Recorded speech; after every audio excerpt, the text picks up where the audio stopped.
How to transfer logs to a DOT officer using FMS. Begin by logging into the Fleet Management System, FMS, for seamless access. Go to HOS to transfer logs to the DOT officer.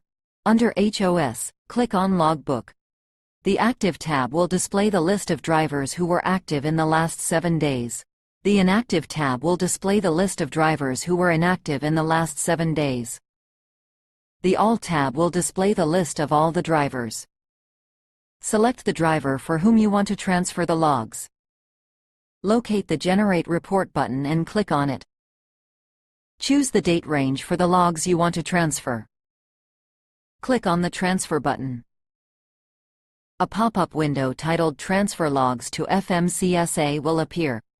Enter the comment provided by the DOT officer and select the transfer mode, web or email.